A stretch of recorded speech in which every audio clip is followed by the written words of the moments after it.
m'emmène à Kamakura en voiture. Pour entrer dans la ville, nous passons sous un tunnel.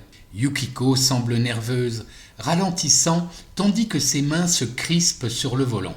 Elle me raconte qu'un fantôme vit dans ce tunnel. C'est l'esprit d'une jeune fille décédée lors d'un accident de voiture la veille même de son mariage. Son spectre est parfois visible et les habitants de Kamakura prétendent que le fantôme de cette pauvre fille, désespéré et furieux, effraie les jeunes couples qui passent en voiture sous ce tunnel.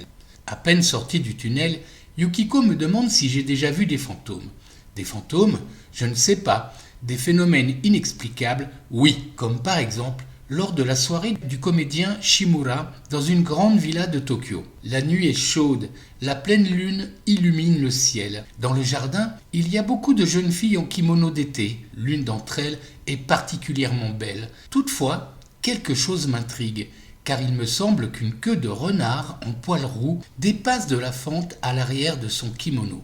Je m'approche, la queue de renard a disparu. Puis, en m'éloignant, la queue réapparaît à l'arrière du kimono, remuant doucement de gauche à droite. Je décide de lui parler. Une agréable odeur d'herbe et de bois émane de son corps. Elle est véritablement captivante, magnétique, le visage triangulaire et le regard brillant, empreint de malice.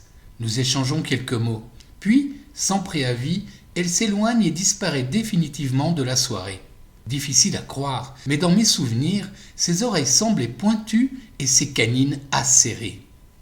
Yukiko me le confirme. Elle m'explique qu'au Japon, il est fréquent que l'esprit de certains animaux prenne la forme d'un être humain et se mêle à eux pour jouer des tours. Quoi qu'il en soit, j'aurais bien aimé jouer au matou avec cette renarde.